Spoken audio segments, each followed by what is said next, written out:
fellow divers, Robert and Mike with SCDiving. I know everybody's been asking about, hey, what's Mike's final thoughts on the folding fins? So we're going to find out. And I also actually was in the pool this last Saturday. We'll have some other divers give their opinion as well. One thing I do want to mention, though, is that scuba diving is a preference. It's your preference. It's not my preference. So what's something that I like or something that I say is the best, that's the best for me, doesn't necessarily mean it's the best for you. So we're going to give you our honest opinion of things, if stuff is good or bad, things like that. But again, it is a preference. You want to try it. You also want to try something 3 or 4 times before you give up on it. If you just try it one time and you're used to something else, it might not feel completely right, which is something that I experienced with this fin. I'll give my testimonial after Mike does his, but I'll let Mike have our mic and talk about how he used the fin. So basically, before my demo, I got to feel the fin, got to hold it in my hands, check it out. Quality is amazing.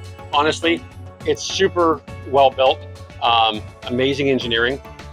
The only downfall that I had was basically when I was in the water, I felt like my foot was falling out of the pocket. Not so much lengthwise this direction, but more toe would come up and then heel would come up and then toe would come up and heel would come up.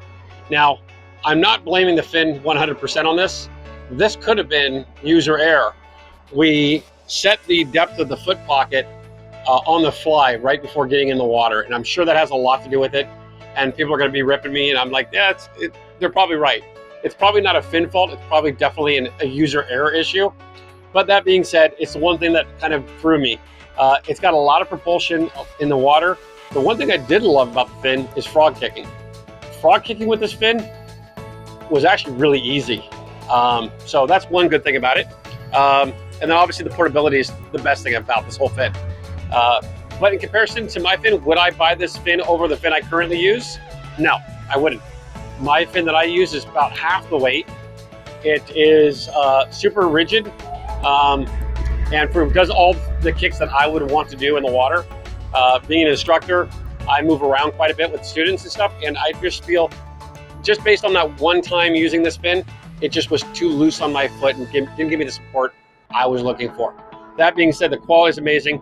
I'm going to give it another shot. I don't just quit after one time. I'm going to refit the fin, take more time doing the fitting, and go from there. And I'll let you guys know on the next one.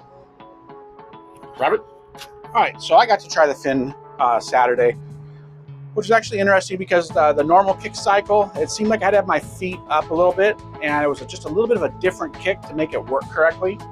But again, the frog kick, like Mike said, it was actually amazing. I mean, it was really easy. It was real smooth. I got a ton of power.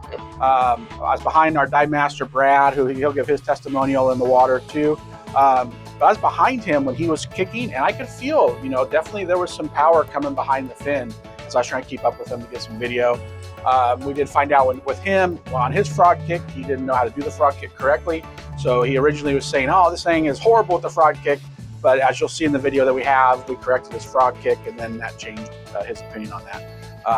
I can see this being very good if space is limited because it does fold up. You can put it on the side of your backpack or things like that. And it is a good travel fin.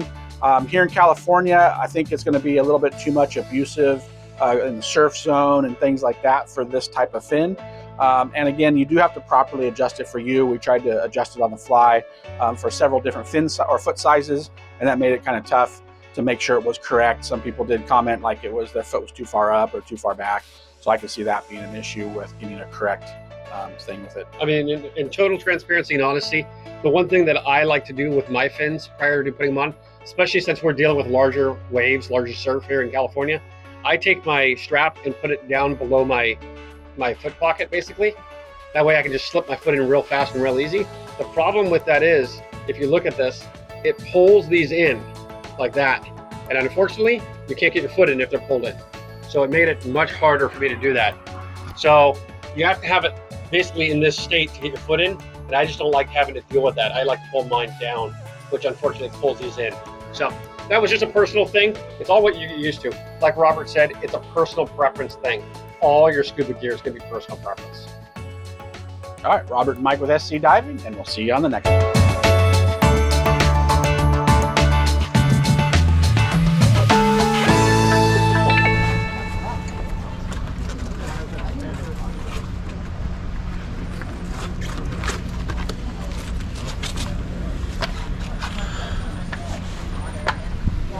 I'm bringing sexy back.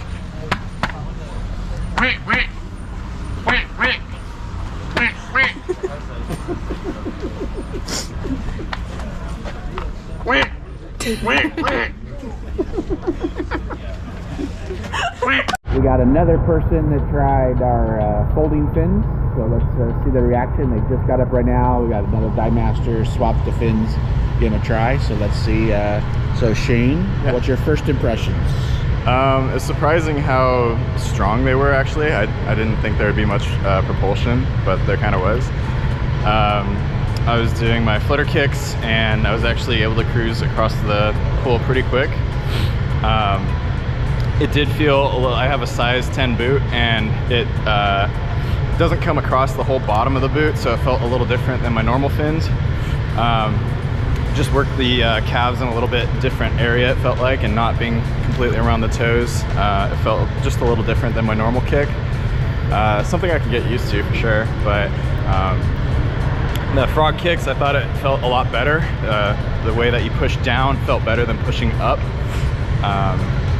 And it covered just as much ground. Easy to maneuver, turn sideways, up, down, left, right. Felt pretty good.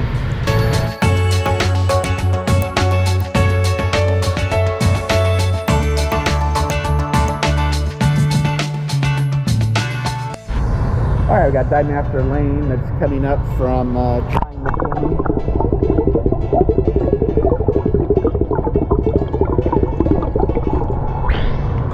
All right, Lane, what is your first impression of those fins? All right, they're interesting, I'll say that.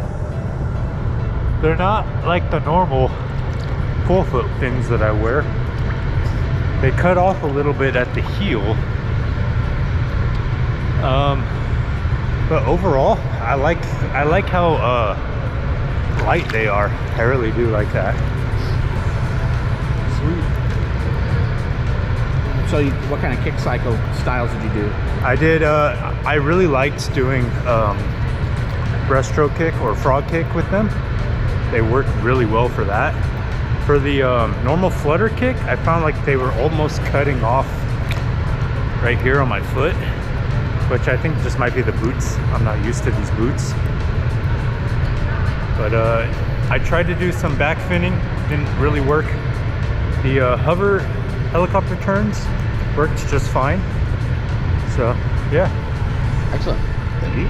All right, we're at the public pool, and we have a few people trying the folding fins.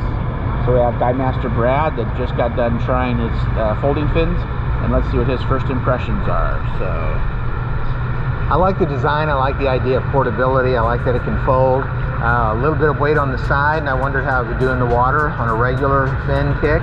A lot of propulsion through the water. It actually surprised me how well it propelled me through the water. And then on the frog kick, same thing. I found that my feet were a little higher in the back on the regular finning. Not a problem, and moved through the water easily. I could see an advantage to traveling with these and having that portability.